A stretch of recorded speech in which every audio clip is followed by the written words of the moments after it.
जय जगन्नाथ। नमस्कार प्रिय दर्शक, स्वागत करता हूं मैं आपको कल्पतरु आश्रम में। आज हम लोग बात करेंगे मीन लग्न के बारे में। मीन लग्न के लिए 2026 किस तरीके का रिजल्ट देगा, इस बारे में आज हम लोग पूरा अच्छे से बात करेंगे।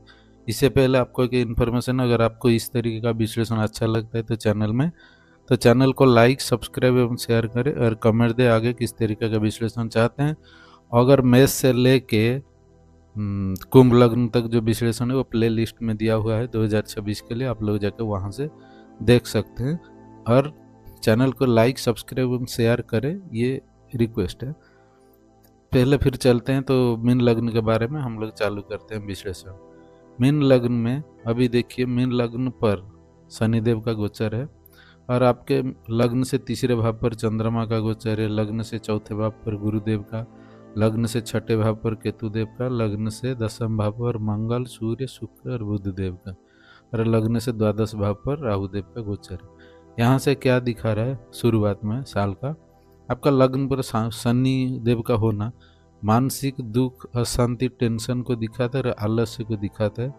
और यहाँ पर चौथे भाव पर गुरुदेव का होना, और यहाँ पर चौथे भाव के गुरुदेव का होना अच्छा है, ये मानसिक शांति देने वाला ग्रह है। लेकिन यहाँ पर राहु का इम्पैक्ट आ रहा है, यहाँ पर बुध जो है, यहाँ पर शुक्र जो है ना, तीसरा और अष्टम लॉर्ड, थर्ड और एट्थ है उसका लॉर्ड होकर चौथे भाव को देख रहा है। यहाँ पर सूर्य जो है ये सिक्स्थ लॉर्ड होकर देख रहा है। मंगल जो है दूसरा और नवम का लॉर्ड होकर देख रहा है, ये अच्छा है। लेकिन ये एक अग्नि तत्व प्लैनेट है, इस हिसाब से अगर हम देखते हैं तो ये एक बचाव क्या है, गुरुदेव का होना, और एक बचाव है कि बुध एक शुभ ग्रह होकर यहाँ पर देखना, ये बैलेंस करने की कोशिश करेंगे। लेकिन मंगल, सूर्य और शुक्र ये तीनों आपका मानसिक अशांति देने की कोशिश करेंगे। इसका मतलब आपका कैरियर का दृष्टिकोण से देखेंगे तो बहुत अच्छा टाइम है कैरियर में, क्योंकि मंगल डायरेक्शनल स्ट्रेंथ के साथ अग्नि तत्व ग्रहों के अग्नि तत्व राशि में बैठे हुए हैं। सूर्य भी डायरेक्शनल स्ट्रेंथ के साथ अग्नि तत्व ग्रह होकर अग्नि तत्व राशि में बैठना, ये आपका कैरियर के दृष्टिकोण से बहुत अच्छा है। दो शुभ ग्रहों के साथ है, ये बहुत अच्छा है। तीसरा शुभ ग्रह का दृष्टि आ रहा है, लेकिन मानसिक शांति के लिए ये सही टाइम नहीं है, क्योंकि राहु का इम्पैक्ट यहाँ आ रहा है। शुक्र शुभ ग्रह है लेकिन तीसरा और अष्टम का लॉर्ड होकर यहाँ देख रहे हैं, ये प्रॉब्लम है। और यहाँ पर मंगल एक क्रूर ग्रह है, अग्रेसिव प्लैनेट है, ये नाइन्थ लॉर्ड तो है लेकिन अग्रेसिव प्लैनेट होकर यहाँ देखना। सूर्य भी एक अग्रेसिव प्लैनेट होकर यहाँ देखना, मानसिक टेंशन को दिखाता है। इस टाइम मानसिक अशांति से थोड़ा बचिए, जनवरी फरवरी तक ये रहेगा, इससे आगे जाकर आपका स्थिति ठीक हो जाएगा। ये था शुरुआत टाइम में आपका स्थिति। और इससे आगे क्या होगा ना, ये मकर राशि में ये फरवरी में, जनवरी 15-16 के बाद ये चले जाएंगे। ये जनवरी 15-16 अब हो चुका है तो ये चले गए। अभी ये जो दिसंबर 14-15 से जनवरी 15-16, ये आप लोग ये तकलीफ देखा होगा। अभी जो टाइम है फरवरी चल रहा था, यहाँ पर एकादश स्थान में सब ग्रह आ चुके हैं। एकादश स्थान में ये 4 ग्रह का होना, ये आपको क्या दिखा रहा है, आपका फाइनेंशियल आर्थिक दृष्टिकोण से बहुत अच्छा स्थिति दिखा रहा है। क्योंकि यहाँ पर नवमेश का एकादश में जाना, सूर्य देव का यहाँ पर छठा लॉर्ड होकर उपच स्थान का मालिक होकर लग्नेश का मित्र होकर एकादश में जाना, और शुक्र जो है थर्ड लॉर्ड और एट्थ लॉर्ड तो है लेकिन एक शिव प्लैनेट होकर यहाँ पर एकादश में जाना, बुध देव यहाँ पर सप्तमेश और चतुर्थेश होकर यहाँ जाना, आपका प्रॉपर्टी, फाइनेंस, आर्थिक दृष्टिकोण से बहुत अच्छा समय यहाँ पर फरवरी तक में चल रहा है। ये जनवरी फरवरी का स्थिति है। अभी हम लोग जो मेन 4 ग्रह है इनको देख के हम लोग प्रेडिक्शन करेंगे। ये गुरुदेव और शनिदेव, राहुदेव और केतुदेव, ये 4 ग्रह से 2026 का प्रेडिक्शन हम करेंगे। क्योंकि ये जो और 4 प्लैनेट ये बहुत जल्दी जल्दी घूमते हैं, तो इसे हम लोग प्रेडिक्शन करना थोड़ा मुश्किल है। इसके लिए अष्टक का और हर महीने का प्रेडिक्शन का सहायता लेना जरूर पड़ता है, जरूरी आता है। तो गुरुदेव का यहाँ चौथे भाव पर होना आपका मानसिक शांति, डिसिप्लिन को दिखा रहा है कि ये 1-2 महीना जाने के बाद ये आपके लिए बहुत अच्छा है। लग्नेश होकर चौथे भाव पर होना और एक अच्छा है कि आपका सुख सुविधा साधन ये सब मिलेगा। और गुरु एक्सपेंशन का कारक है, तो हर चीज़ में आपका बढ़ाएंगे वो।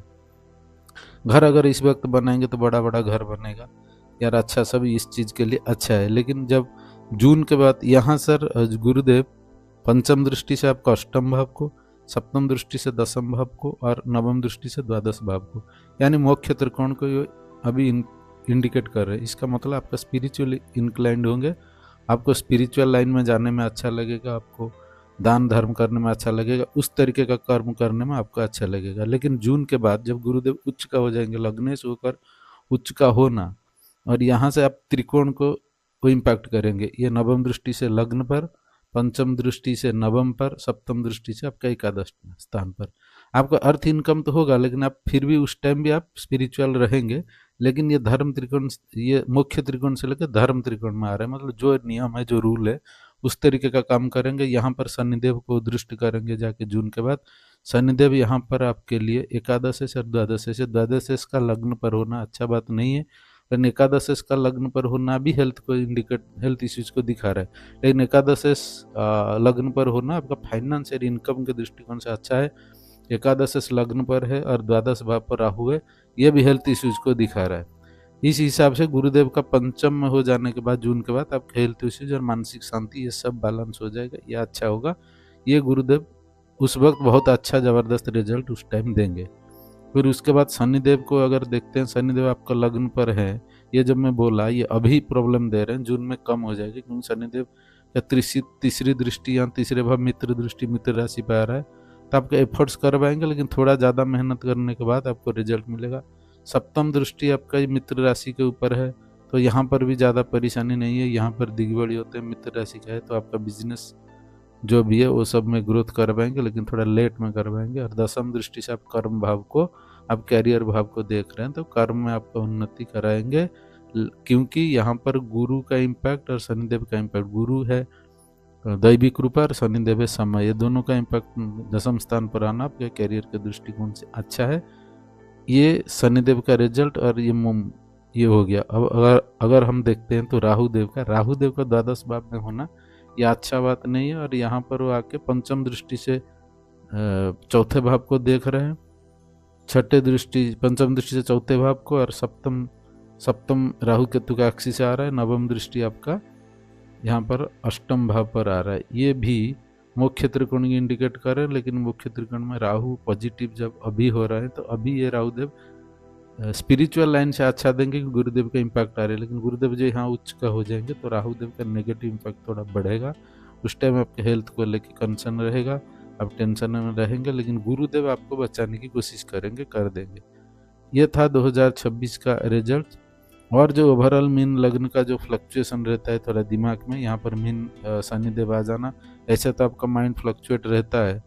इसके बाद भी अगर शनिदेव यहाँ पे आ जाना और स्थिरता थोड़ा दे रहे हैं, एक दृष्टिकोण से देखेंगे तो अच्छा है, लेकिन दूसरे दृष्टिकोण से देखेंगे तो आलस्य बनाएंगे, आपको थोड़ा काम करने में मन नहीं होगा, आपका मन में दुख रहेगा, ये टेंशन सब रहेगा।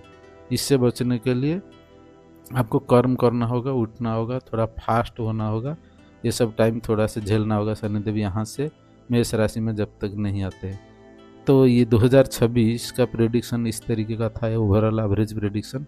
इससे आगे हम लोग क्या करेंगे, फिर मंथली राशिफल या लग्नफल जब बनाएंगे तब अच्छे से हर महीने का थोड़ा क्लियर बात करेंगे, इससे थोड़ा अच्छा लगेगा। अगर आपको इस तरीके का विश्लेषण अच्छा लगता है तो चैनल को लाइक, सब्सक्राइब एवं शेयर करें, और कमेंट्स दे आगे किस तरीके का विश्लेषण करवाना चाहते हैं। रहता हूँ। जय जगन्नाथ।